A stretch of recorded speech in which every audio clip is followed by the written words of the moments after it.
गरीब दोस्त बना करोड़पति। एक गांव में ऋत्विक और सात्विक नाम के दो दोस्त रहते थे। ऋत्विक गरीब परिवार से था, सात्विक धनी परिवार से था।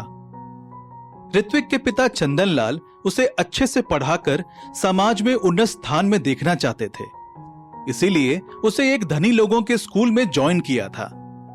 सात्विक के पिता शर्मा धनी होने के कारण बहुत घमंड करता था। सात्विक, हम पूरे गांव में सबसे धनिक हैं, इसलिए बाकी लोग हमारे आगे सिर झुका कर रहेंगे। तुम्हें किसी की भी परवाह करने की कोई जरूरत नहीं, और इन गरीबों को पास में भटकने मत देना। इन गरीबों से अच्छे से काम करवाना। अभी ऋत्विक से अपना काम करवाना, बाद में किसी और को रखूंगा। ठीक है पिताजी, अभी पाठशाला जाकर आता हूँ। देखो ऋत्विक, पाठशाला में सभी लोगों से समान रूप में व्यवहार करना, बड़े लोगों की इज्जत करना और अपने गुरुओं की बात मानना, और किसी को भी अपने व्यवहार से कष्ट ना पहुंचाना। अच्छे से पढ़ाई करके उन्नत शिखर पर पहुंचना, गरीब लोगों की सहायता करना। ठीक है? ठीक है पिताजी, अच्छे से पढ़ लिख कर एक अच्छा सा नौकरी करूंगा। सात्विक और ऋत्विक दोनों पाठशाला में आते हैं। तब टीचर कहता है, सात्विक, तुमने होमवर्क किया? नहीं सर। क्यों? क्योंकि मैं बहुत धनिक हूं, होमवर्क नहीं करूंगा। इस तरह धनवान होने पर गर्व नहीं करना चाहिए। पाठशाला में सभी एक समान है। होमवर्क करोगे तभी तो अच्छे अंक पाओगे और अच्छे से पढ़ाई कर सकोगे। आगे से तुम होमवर्क जरूर करना। अरे ऋत्विक, तुमने होमवर्क किया? हाँ सर, किया। Very good. ऋत्विक को देखकर कुछ सीखना। हमेशा वो अच्छे से होमवर्क करके लाता है। पाठशाला से ऋत्विक और सात्विक घर के लिए निकलते हैं। अरे ऋत्विक, मेरा होमवर्क कर दो, चलो मेरे घर। नहीं सात्विक, ये गलत है। हमें खुद से ही होमवर्क करना चाहिए, नहीं तो तुम्हें पढ़ाई कैसे आएगी? मैं कुछ नहीं जानता, मैं बहुत धनवान हूं। मैं जैसे कहूं तुम्हें मानना ही होगा। मेरे पिताजी तुम जितना चाहोगे उतना पैसा देंगे। तुम मेरा होमवर्क कर दो। मुझे तुम्हारे पैसों की कोई जरूरत नहीं है, सिर्फ आज के लिए कर रहा हूं। कल से तुम्हें खुद करना होगा। बाद में ऋत्विक अपने घर चला जाता है। कुछ दिनों के बाद एक टीवी चैनल में कौन बनेगा करोड़पति का कार्यक्रम आते रहता है। उसमें ऋत्विक भाग लेकर प्रश्नों के उत्तर देते रहता है। सुपर, तुमने हर प्रश्न का उत्तर सही सही दिया। You are great. तुम्हारे माँ बाप गरीब होने पर भी तुम्हें पढ़ाया लिखाया। इसका सही फल इस शो के द्वारा मिला है। 1 करोड़ रुपया जीत लिया। कैसा लग रहा है? बहुत खुशी हुई। मैं मेरे माता पिता के सारे कष्ट दूर करूंगा और इन पैसों से गरीब बच्चों को पढ़ाई लिखाई करने का मौका प्रदान करूंगा। इस तरह ऋत्विक घर वापस आ जाता है। सारे गांव वाले ऋत्विक को बधाई देते रहते हैं। दूसरी ओर सात्विक को कोई देखता ही नहीं। यह सब कुछ देखकर सात्विक के पिता शर्मा सोचने लगते हैं, मैंने बहुत बड़ी गलती की। धनवान होने का गर्व दिखाया। पहचान से सब कुछ खरीद सकते हैं, लेकिन विद्या नहीं। यह बात मुझे समझ आ गई। अभी मेरे बेटे को अच्छे से पढ़ाऊंगा। इस तरह वहां से चला जाता है। बाद में ऋत्विक अच्छे से पढ़ाई करके उन्नत स्थान पर पहुंचता है। कहानी का शीर्षक है जादुई ट्रैक्टर। बहुत समय पहले किशनपुर नामक गांव में 2 भाई रहते थे। बड़े भाई का नाम मोहन और छोटे भाई का नाम सोहन था। वो दोनों बापू द्वारा दी गई जमीन पर खेती करते थे, जो कि क्षेत्रफल में बराबर थी। इसके बावजूद बड़ा भाई मोहन धनवान व खुशहाल था और छोटा भाई सोहन गरीब और दुखी था। इसका बहुत बड़ा कारण ये था कि मोहन के पास ट्रैक्टर था, जो कि उसकी बीवी दहेज में लाई थी। मोहन ट्रैक्टर से खेती करता और सोहन बैलों से। मोहन ट्रैक्टर को गांव के किसानों को किराए पर भी देता था, जिससे उसकी बहुत अच्छी आमदनी हो जाती थी। मोहन सोहन को ट्रैक्टर मांगने पर क्या किराए पर भी नहीं देता था।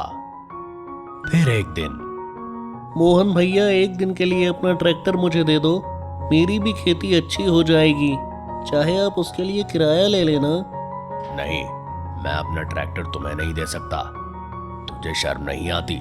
हर बार तुझे मना करता हूँ और तू है कि बार बार ट्रैक्टर मांगने मेरे पास आ जाता है।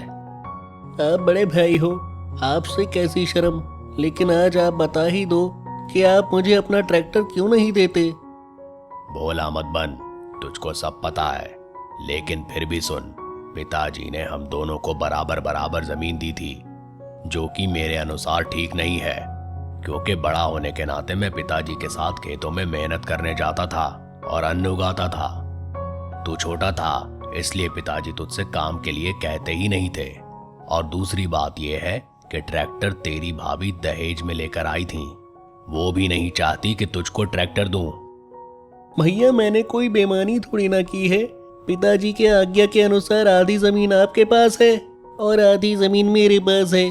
पिताजी की आज्ञा का हम दोनों भाइयों को सम्मान करना चाहिए।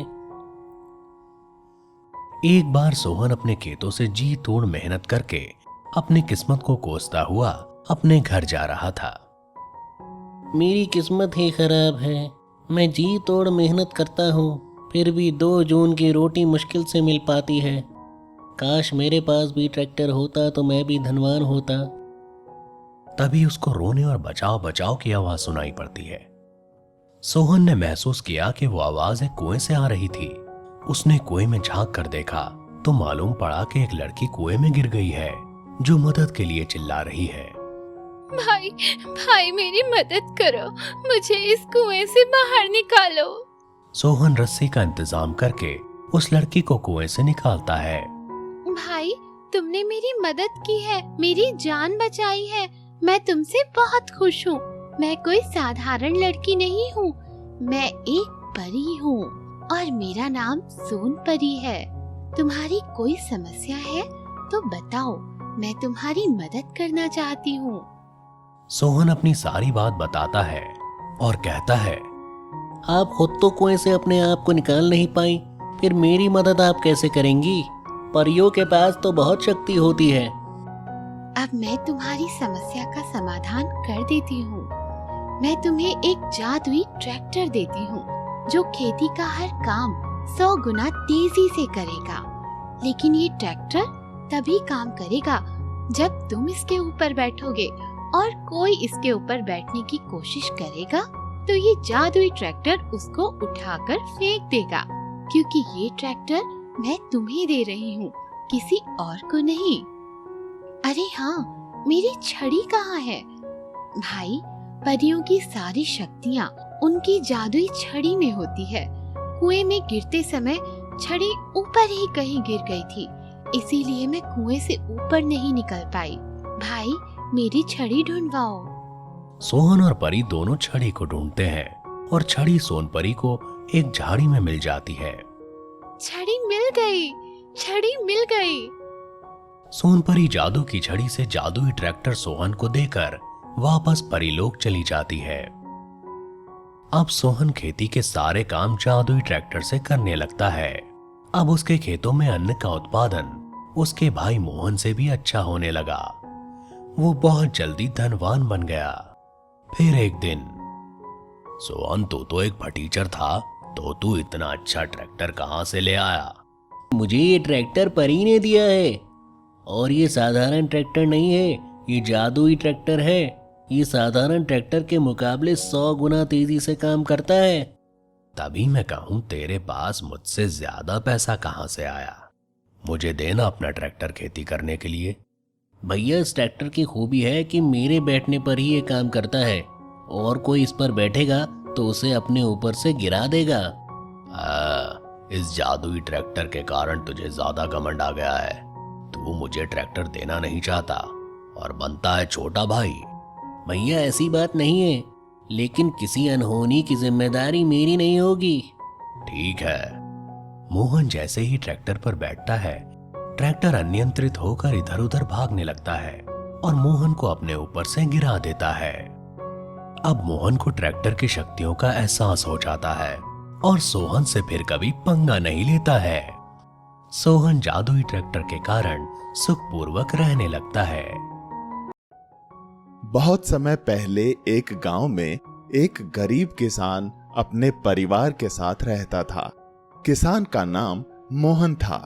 उसके परिवार में उसकी पत्नी और एक सुंदर सी लड़की थी। मोहन बहुत अच्छे और संतोषी स्वभाव का किसान था। खेती करना उसका जुनून था, लेकिन किस्मत उसका साथ नहीं देती थी। बहुत मेहनत करने के बाद भी उसका जीवन यापन बहुत मुश्किल से हो पाता था। मोहन की पत्नी का नाम सुशीला था। वो मोहन के विपरीत बहुत गुस्से वाली थी। वो हमेशा मोहन को ताने देती रहती थी। तुम सारी जिंदगी खेती ही करना, खेती से कुछ आमदनी तो होती नहीं है, बहुत मुश्किल से अपनी गुजर बसर चल रही है। शहर चले जाओ, वहीं पर कुछ काम देख लो, लड़की की शादी भी करनी है। अरे भाग्यवान, सब ठीक हो जाएगा, तू चिंता मत कर। इस बार खेती बहुत अच्छी होगी, हमारी गरीबी के दिन खत्म हो जाएंगे। इस प्रकार मोहन और उसके परिवार की जिंदगी आर्थिक परेशानियों में कट रही थी। कुछ समय बाद उस गांव में सूखा पड़ गया। बिना पानी के मोहन और उसके गांव के लोगों के खेत सूख गए। काम की तलाश में लोग शहर भागने लगे। तुम तो कुएं के मेंढक की तरह कुएं में ही रहना। अरे तुम शहर जाते क्यों नहीं? वहाँ पर जाकर कुछ काम धंधा कर लो। गांव के आधे से ज्यादा लोग काम की तलाश में शहर चले गए हैं। भाग्यवान, तुम ठीक कह रही हो। अब मुझे धन कमाने के लिए बाहर जाना ही पड़ेगा। अगले दिन मोहन शहर के लिए रवाना हो जाता है। उसकी बीवी ने उसके रास्ते में खाने के लिए एक पोटली में गुड़ चने बांध दिए थे। गांव से शहर के रास्ते में एक जंगल भी पड़ता था। कुछ समय बाद दोपहर हो जाती है। तब मोहन जंगल के बीच से गुजर रहा था। मैं बहुत थक गया हूं और भूख भी लगी है। किसी पेड़ के नीचे आराम करता हूं। मोहन एक पेड़ के नीचे बैठकर गुड़ चने खाने लगता है। मोहन जिस पेड़ के नीचे बैठा होता है वो वास्तव में एक चमत्कारी पेड़ था। तभी एक आवाज आती है, हे पथिक, मुझे भी गुड़ चने खिलाओ ना। मोहन चारों तरफ देखता है, उसको कोई भी नजर नहीं आता। वो घबरा जाता है। कौन हो भाई? सामने आओ। भाई, तुम डरो मत। तुम जिस पेड़ के नीचे बैठे हो, मैं वही पेड़ बोल रहा हूं। मैं एक जादुई पेड़ हूं। मुझे तुम्हारे गुड़ चने खाने हैं। इनकी खुशबू मुझे बहुत अच्छी लग रही है। पेड़ भाई, तुम्हारा मुंह कहां है? मैं तुम्हें गुड़ चने कैसे खिलाऊं? तुम ऊपर देखो, तुम्हें मेरा मुंह नजर आएगा। तुम मेरे मुंह में गुड़ चने डाल दो। लो भाई, तुम गुड़ चने खा लो। मोहन ने सारे गुड़ चने पेड़ को खिला दिए। तुमने सारे गुड़ चने तो मुझे खिला दिए, अब तुम क्या खाओगे? कोई बात नहीं पेड़ भाई, मैं तुम्हारे लिए भोजन की व्यवस्था करता हूं। चमत्कारी पेड़ अपने जादू से एक भोजन की थाली मंगवाता है। उसमें काफी तरह के व्यंजन होते हैं। पेड़ भाई, जब तुम खुद इतना अच्छा खाना मंगवा सकते हो तो तुमने मेरे गुड़ चने क्यों खाए? मैं अपनी किसी भी जादुई चीज का उपयोग नहीं कर सकता। हाँ, दूसरे लोगों को करवा सकता हूं। पेड़ भाई, तुम मुझसे दोस्ती करोगे? क्यों नहीं भाई। अच्छा ये बताओ, तुम इस जंगल के रास्ते कहां जा रहे हो? गांव में सूखा पड़ गया है, खेती सूख गई है। काम की तलाश में शहर जा रहा हूं। देखो मित्र, अब तुम्हें शहर जाने की जरूरत नहीं है। मैं तुम्हें चमत्कारी जल और चमत्कारी बीज देता हूं। ये जल होदी में डाल देना। होदी पानी से लबालब भर जाएगी और कभी खाली नहीं होगी। और इन बीजों का उपयोग अपनी खेती में करना। तुम मेरे जादू और अपनी मेहनत से धनवान हो जाओगे। पेड़ भाई, तुम्हारी अति कृपा। मित्र, मुझे एक बात समझ नहीं आई। तुम अपने जादू से मुझे सोना चांदी भी तो दे सकते हो, फिर इतना झाम क्यों? इसका बहुत बड़ा कारण है मित्र। सोना चांदी पाकर तुम आलसी और कर्महीन हो जाओगे। मैं नहीं चाहता मेरे मित्र में कोई कमी आए। इसीलिए मैं चाहता हूं कि तुम मेरे जादू और अपनी मेहनत से धनवान बनो। मोहन जादुई जल और बीज लेकर गांव वापस लौट जाता है। जल को होदी में डाल देता है। होदी जल से लबालब भर जाती है और वो उन जादुई बीजों से खेती करता है। बहुत जल्दी ही अपनी मेहनत और पेड़ के द्वारा दी हुई चमत्कारी चीजों से मोहन धनवान बन जाता है। एक दिन पेड़ को धन्यवाद देने के लिए वो जंगल जाता है। बहुत बहुत धन्यवाद मित्र, तुम्हारी कृपा से मैं धनवान बन गया हूँ। मैं तुम्हारा एहसान कैसे चुकाऊं? ये सब कर्मों का फल होता है। तुम्हारे कर्म अच्छे थे तो तुम धनवान बन गए। मेरे कर्म खराब थे, मैं एक पेड़ बन गया। मित्र, कुछ समझ नहीं आया, पूरी बात बताओ। मित्र, तुमसे क्या छिपाना। वास्तव में मैं एक बहुत सुंदर नवयुवक हूं। मेरा नाम भारत है। कई साल पहले एक ऋषि के श्राप के कारण मैं जादुई पेड़ बन गया। उन्होंने मुझसे भिक्षा मांगी।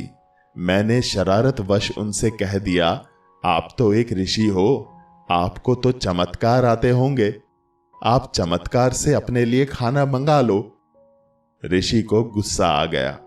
उन्होंने श्राप से मुझे चमत्कारी पेड़ बना दिया और कहा, जिस दिन कोई भला इंसान गंगा जल और कुएं का पानी मिलाकर तुम्हारे ऊपर डालेगा, तुम फिर से अपने असली रूप में आ जाओगे। अच्छा, इसमें कौन सी बड़ी बात है? मैं ये काम करूंगा। मैं तुम्हें तुम्हारे असली रूप में ले आऊंगा। अगर तुम ऐसा कर पाए तो तुम्हारी अति कृपा होगी। फिर मोहन घर आकर गंगा जल और कुएं का पानी लेता है और दोनों को मिलाकर जादुई पेड़ पर छिड़क देता है। जल छिड़कने के बाद पेड़ एक सुंदर नवयुवक में बदल जाता है। मोहन उस युवक को लेकर गांव आ जाता है। कुछ समय बाद उस युवक की सहमति से अपनी लड़की की शादी उससे कर देता है। इस प्रकार किसान का जीवन मंगलमय हो जाता है। खड़गपुर नामक गांव में मोहन नाम का एक आदमी रहता था। मोहन मजदूरी करके अपना गुजर बसर करता था। वह काफी कमजोर था, इसलिए कई बार उसे कोई काम नहीं देता था। शायद आज कोई काम मिल जाए। मोहन बाजार जाता है। उसे बाजार में एक बैलगाड़ी पर अनाज की बोरियां दिखती हैं। मोहन उस बैलगाड़ी के पास जाता है। अरे भाई, कोई है क्या? उसकी आवाज सुनकर वहाँ एक आदमी आता है। क्या हुआ? क्या चाहिए तुम्हें? मैं एक मजदूर हूँ साहब, कल से कुछ नहीं खाया मैंने। मैं आपका ये सारा अनाज आपके गोदाम में पहुँचा दूंगा। चाहे तो आप मुझे केवल एक वक्त के खाने के पैसे ही दे देना। मोहन दया भरी आवाज में कहता है। भार उठा पाएगा? जी, मैं उठा लूंगा। ठीक है, सारी बोरियां ले आ। मोहन एक एक करके बोरियां अपने कंधे पर लाद कर ले जाता है और गोदाम में रख देता है। काफी भार उठाने के बाद मोहन और बोरियां लेकर जाता है, लेकिन भूखा रहने की वजह से उसे चक्कर आ जाते हैं। मोहन बोरी लेकर रास्ते में ही गिर जाता है और बोरी फट जाती है। बोरी के फटने से उसके अंदर का सारा अनाज बाहर गिर जाता है। अरे अरे अरे, ये क्या कर दिया तुमने? तेरा सत्यानाश हो, सारा अनाज गिरा दिया मेरा।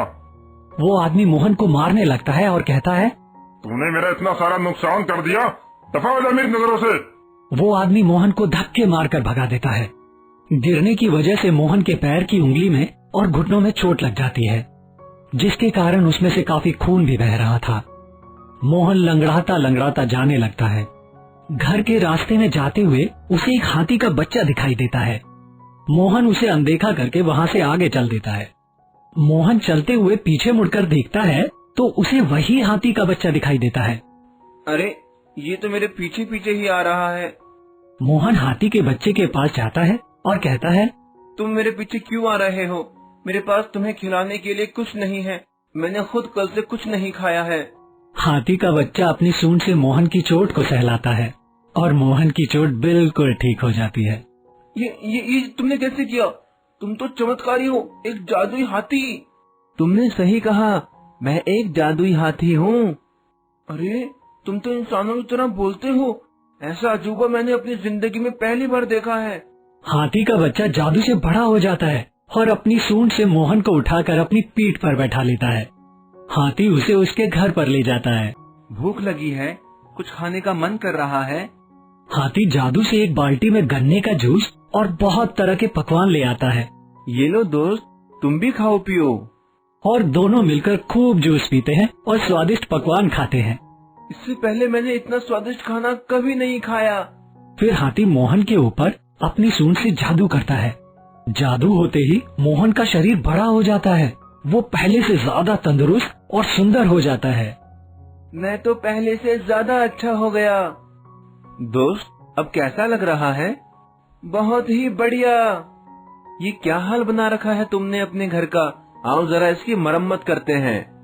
हाथी अपनी सूंड से जादू करता है और मोहन के टूटे फूटे कच्चे घर को एक बड़े से बंगले में बदल देता है और उसके आंगन में बहुत सारे केले के पेड़ और तरह तरह के पेड़ पौधे लगा देता है। ये लो, तैयार हो गया। अब लग रहा है ना घर।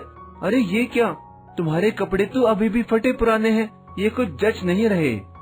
हाथी जादू करता है और मोहन के कपड़ों को बदलकर उसे नए सूट बूट पहना देता है।